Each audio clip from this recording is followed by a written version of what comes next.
নারী বিষয়ক সংস্কার কমিশন তাদের সংস্কার প্রতিবেদনে যেসব সুপারিশ করেছে সেসবের কয়টি নিয়ে তুমুল বিতর্ক উঠেছে সামাজিক যোগাযোগ মাধ্যম সহ বিভিন্ন মহলে। বিশেষ করে অভিন্ন পারিবারিক আইনের মাধ্যমে সব ধর্মের নারীদের সমান অধিকার, উত্তরাধিকার আইন এবং শ্রম আইনে যৌন কর্মীদের শ্রমিক হিসেবে স্বীকৃতি দেওয়ার সুপারিশ নিয়ে সমালোচনা বেশি। এছাড়া সরাসরি নির্বাচনের মাধ্যমে নারীর প্রতিনিধিত্ব বাড়াতে সংসদীয় আসন বাড়িয়ে ৬০০ করার সুপারিশ কতটা বাস্তবসম্মত সে প্রশ্ন উঠেছে। সাদবিন শফিকের রিপোর্ট।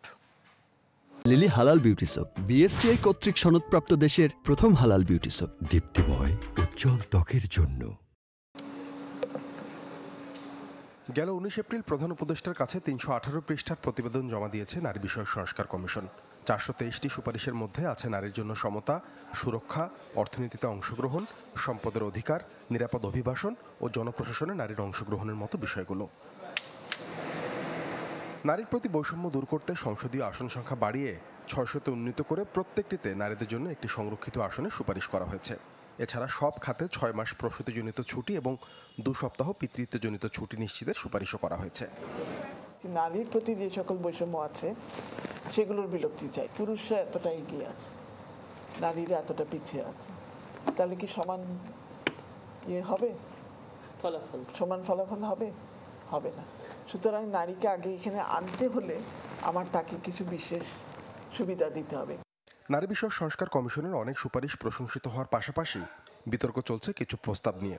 যেমন পারিবারিক আইন সংস্কার করে অভিন্ন আইনে সব ধর্মের নারীদের বিয়ে, তালাক ও সন্তানের ভরণ পোষণে সমান অধিকার নিশ্চিতে অধ্যাদেশ জারির সুপারিশ করা হয়েছে। এছাড়া মুসলিম ও অন্যান্য ধর্মীয় উত্তরাধিকার আইন সংশোধন করে সম্পদে নারীর ৫০% নিশ্চিতেরও সুপারিশ করে কমিশন, যার প্রতিবাদ জানিয়ে বিভিন্ন কর্মসূচি পালন করেছে বিভিন্ন ধর্মীয় সংগঠন। নারী বিষয়ক সংস্কারের প্রয়োজন আছে, বেশ কিছু ভালো দিক আছে। তার পাশাপাশি এর পাতায় পাতায় পশ্চিমা সভ্যতা এবং কৃষ্টি কালচারকে এদেশের সমাজ ব্যবস্থার মধ্যে চাপিয়ে দেওয়ার একটা প্রচেষ্টা এখানে একেবারে দিনের আলো মতো পরিষ্কার। এদেশে মানুষের চিন্তাধারা, তাদের মূল্যবোধ, তাদের কৃষ্টি কালচার এটাকে ধারণ করতে পারে এরকম মানুষজন যদি নারী বিষয়ক সংস্কার কমিশনে আসেন এবং এই কমিশন যদি পুনর্গঠিত হয়, আমার মনে হয় সেটা সত্যিকার অর্থে নারীদের অধিকারকে সুরক্ষিত করবে। আমরা চাচ্ছি একটা সিভিল অপশন, অর্থাৎ একটা ঐচ্ছিক যে যারা ধর্ম ভিত্তিক আইনের অধীনে সবকিছু জীবনযাপন করতে চায় করুক, আর যারা ধর্মভিত্তিক আইনের বাইরে একটা দেওয়ানি আইনের অধীনে জীবনযাপন করতে চায় সেইটার সম্ভাবনা তৈরি করে দেয়। কমিশনের আরেকটি সুপারিশ হলো শ্রম আইনে যৌনকর্মীদের শ্রমিক হিসেবে স্বীকৃতি দেয়া। এটিরও বিরোধিতা করছেন ধর্মীয় নেতারা।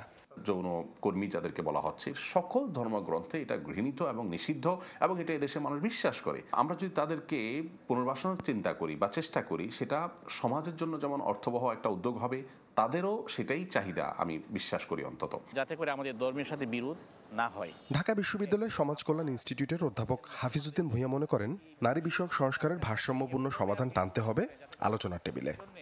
আলেম সমাজ বা স্কলার যারা তারা বলেছেন, তাদের কথাটাও কিন্তু বিবেচনার যোগ্য।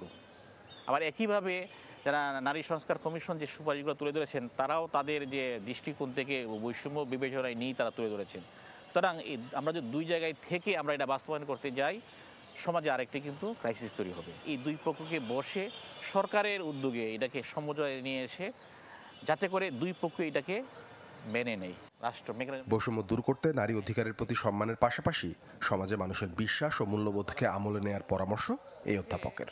একটা সমঝোতায় আসা, অর্থাৎ সাদবিন শফিক, চ্যানেল 24, ঢাকা।